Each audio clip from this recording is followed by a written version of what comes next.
Sir, KSRTCയുടെ driving സ്കൂളുകളിൽ വളരെ നല്ല പ്രതികരണമാണുള്ളത്. ഏറ്റവും നല്ലൊരു സംവിധാനമാവുകയും തിയറി പഠിപ്പിക്കുക, പിന്നെ സിമുലേറ്ററിൽ പഠിപ്പിക്കുക, അതിനുശേഷം വണ്ടിയിൽ കയറ്റുക, വണ്ടിയുടെ ഉപകരണങ്ങളെക്കുറിച്ച് പരിശീലിപ്പിക്കുക, ഇങ്ങനെയുള്ള കാര്യങ്ങൾ KSRTC ഡ്രൈവിംഗ് സ്കൂൾ മറ്റ് ഡ്രൈവിംഗ് സ്കൂളുകളിൽ നിന്ന് വളരെ വ്യത്യാസപ്പെടുകയാണ്.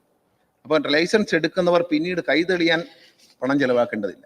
KSRTC ഡ്രൈവിംഗ് സ്കൂളിൽ നിന്ന് ഡ്രൈവിംഗ് ടെസ്റ്റ് കഴിഞ്ഞ് ലൈസൻസ് എടുത്തു കഴിഞ്ഞാൽ അവർക്ക് സുഖകരമായി അപ്പോൾ തന്നെ ലൈസൻസ് എടുത്ത ഉടനെ തന്നെ വണ്ടി സ്വന്തം വാഹനം മെയിൻ റോഡിലേക്ക് ഓടിച്ചു പോകാൻ കഴിയുന്ന സാഹചര്യമുണ്ട്. അപ്പോഴും ഇതിനെ അട്ടിമറിക്കാനുള്ള ശ്രമം തുടരുകയാണ്. ഇന്നലെ തിരുവനന്തപുരത്തെ ഒരു മോട്ടോർ വെഹിക്കിൾ ഇൻസ്പെക്ടർ നിരന്തരമായി KSRTC ഡ്രൈവിംഗ് സ്കൂളിൽ പഠിക്കുന്ന കുട്ടികളെ തോൽപ്പിക്കുകയാണ്. തോൽപ്പിക്കുന്നതിന് ടെക്നിക്ക് എന്ന് പറയുന്നത് സ്കൂട്ടറിൽ 8 എടുത്താൽ കാല് താഴെ കുത്തരുതെന്നാണ്. കുത്തുന്നില്ല. പക്ഷേ ഇദ്ദേഹം കണ്ടുപിടിച്ചൊരു ന്യായം, ഈ നാഷണൽ ഹൈവേയുടെ സൈഡിലെ സർവീസ് റോഡിൽ നിന്ന് ഹൈവേയിലേക്ക് ഇറങ്ങുമ്പോൾ, കുട്ടികൾ ഇറങ്ങുമ്പോൾ സ്വാഭാവികമായിട്ടും സ്കൂട്ടറിലെ യാത്രക്കാരൻ നിർത്തി നോക്കിയിട്ട് വേണം പ്രൊസീഡ് ചെയ്യാനായിട്ട്. ആ നിർത്തുമ്പോൾ കാല് താഴെ കുത്തുന്നതിൻ്റെ പേരിൽ കഴിഞ്ഞ ദിവസം നടന്ന ടെസ്റ്റിൽ 9 പേരെയാണ് ഈ ഉദ്യോഗസ്ഥൻ തോൽപ്പിച്ചിരിക്കുന്നത്. ഇത്തരം ഉദ്യോഗസ്ഥരാണ് ഇതെല്ലാം അട്ടിമറിക്കുന്നത്. അവരെ തോൽപ്പിക്കാനുള്ള നടപടി സ്വീകരിക്കുന്നു. ഇപ്പോൾ ഡ്രൈവിംഗ് ടെസ്റ്റ് വളരെ സ്ട്രിക്റ്റ് ആക്കിയിട്ടുണ്ട്. അദ്ദേഹം പറയുന്നത് ശരിയാണ്. വളരെ നിലവാരം കുറഞ്ഞ ഡ്രൈവിംഗ് പരിശീലന കേന്ദ്രങ്ങളും അവിടെ നിന്ന് യാതൊരു തരത്തിലും വണ്ടി ഓടിക്കാൻ അറിയാത്തവരെയും പുറത്ത് എങ്ങനെയെങ്കിലും ഒരു 8 എടുക്കുക, ഒന്ന് ഓടിക്കുക, കാണിച്ചു കൊടുക്കുക, രക്ഷപ്പെടുക എന്നുള്ളതാണ്. പക്ഷേ കേരളത്തിലെ ഡ്രൈവിംഗ് ടെസ്റ്റുകളിലെ ശതമാനം, വിജയ ശതമാനം 52 കുറഞ്ഞിട്ടുണ്ട്. അതായത് മറ്റേ 78, 80, 85 ഒക്കെ ആയിരുന്നു വിജയ ശതമാനം. ഒരു ദിവസം 90%. 124 പേര് പരീക്ഷ എഴുതിയതിൽ 122 പേരെയും വിജയിപ്പിച്ച മോട്ടോർ വെഹിക്കിൾ AMEമാരും മോട്ടോർ വെഹിക്കിൾ സംവിധാനം കേരളത്തിലുണ്ടായിരുന്നു. ഇപ്പോൾ അത് മാറിയിരിക്കുന്നത് വളരെ കർശനമായി ട്രാൻസ്പോർട്ട് കമ്മീഷണറുടെയും നേരിട്ടുള്ള നിയന്ത്രണത്തിലാണ്.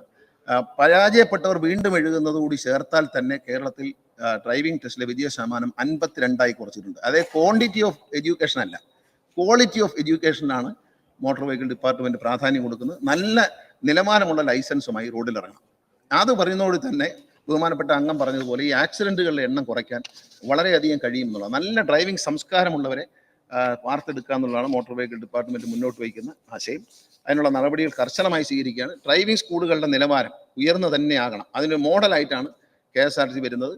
പിന്നെ ഓട്ടോമേറ്റഡ് ഡ്രൈവിംഗ് സെന്റർ, അദ്ദേഹം ചോദിച്ചതുപോലെ ഓട്ടോമേറ്റഡ് ഡ്രൈവിംഗ് സെന്റർ വരുന്നതോടുകൂടി ഇത്തരം പേരുകളെല്ലാം അവസാനിക്കും. അതിനൊരു സ്റ്റാൻഡേർഡ് നിലവാരം ഉണ്ടാകും എല്ലാത്തിനും.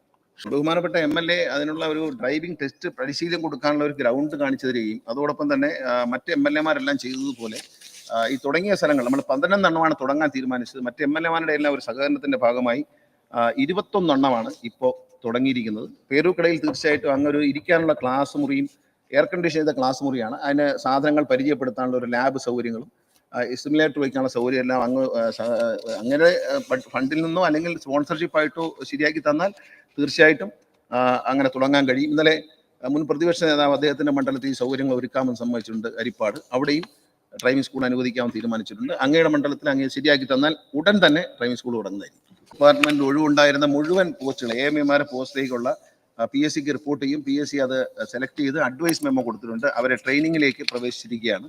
ട്രെയിനിങ് കഴിഞ്ഞ് വരുമ്പോൾ എല്ലായിടത്തും ഉണ്ടാകും. വാഹനങ്ങളുടെ കുറവുണ്ടായിരുന്നു, അത് പ്രത്യേകമായ നടപടി എടുത്തുകൊണ്ട് 72 വാഹനങ്ങൾ, 20 വാഹനങ്ങൾ വാങ്ങിക്കഴിഞ്ഞു. ഇനി 52 വാഹനങ്ങൾ കൂടി വാങ്ങുകയാണ്.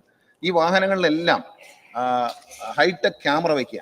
വണ്ടിയുടെ മുന്നിൽ നടക്കുന്ന എല്ലാ ഒഫൻസുകളും റെക്കോർഡ് ചെയ്യാനായിട്ടുള്ള നടപടിയാണ്. ഇതിനെ റെക്കോർഡ് ചെയ്തിട്ട് ആ ഒഫൻസുകൾ മുഴുവൻ ചാർജ് ചെയ്യാൻ തീരുമാനിച്ചിട്ടുണ്ട്.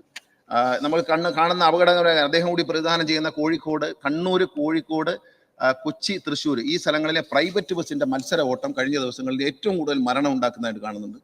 അടിയന്തരമായി അവിടുത്തെ പോലീസ് കമ്മീഷണർമാരുമായി ട്രാൻസ്പോർട്ടിലെ ഉദ്യോഗസ്ഥരും ഞാനൊരു ഓൺലൈൻ മീറ്റിംഗ് ഫിക്സ് ചെയ്തിട്ടുണ്ട്. ആ മീറ്റിംഗ് ഇരുന്നതോടുകൂടി കർശനമായ നിലപാടെടുക്കുകയും ഇത്തരം അപകടകരമായി വണ്ടി ഓടിക്കുന്ന പ്രൈവറ്റ് ബസ്സുകാരെ ഈ മത്സര ഓട്ടം നിയന്ത്രിക്കാനുള്ള കർശന നടപടി സർക്കാർ നടത്താൻ തീരുമാനിച്ചിട്ടുണ്ട്. അത് പോലീസ് വകുപ്പിന്റെയും മോട്ടോർ വകുപ്പിന്റെയും സഹകരണത്തോടെ ആയിരിക്കും ഈ നടത്തുന്നത്. ഈ പ്രധാനമായി 3 സ്ഥലങ്ങളിലാണ് നടത്താൻ ഉദ്ദേശിക്കുന്നത്. അദ്ദേഹം പറഞ്ഞതുപോലെ വളരെ ശക്തമായ എൻഫോഴ്സ്മെന്റ് വരും. ഇനി മോട്ടോർ വെഹിക്കിൾ ഉദ്യോഗസ്ഥന്മാർക്ക് മോട്ടോർ സൈക്കിൾ കൊടുക്കുക. ഒരു ഡ്യൂട്ടിക്ക് 4-5 പേര് പോകേണ്ട കാര്യമില്ല, ഒരാൾ പോയാൽ മതി. അതുകൊണ്ട് മോട്ടോർ സൈക്കിൾ കൊടുക്കുകയാണ്. സാമ്പത്തിക ലാഭം കൂടിയുണ്ട്. അപ്പോൾ അതിലും ക്യാമറ പിടിപ്പിക്കും. അങ്ങനെ എൻഫോഴ്സ്മെന്റ് ശക്തമാക്കാൻ തീരുമാനിച്ചു. ശ്രീ പി. ഉബൈദുള്ള. സർ